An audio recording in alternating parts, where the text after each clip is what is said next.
Welcome to Fluent Phonics.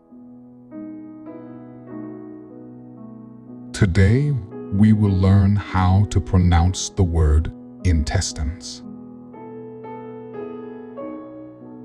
Intestines. Intestines.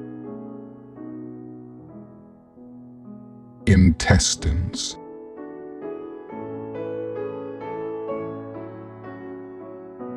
Here's an example of how one might use it in a sentence. During surgery, the doctor had to carefully examine the patient's intestines for any signs of infection.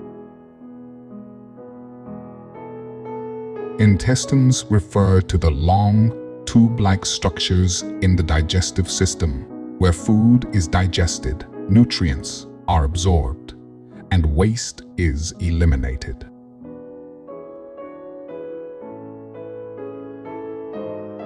Thank you for your time. If you enjoyed this, please like and subscribe for further content.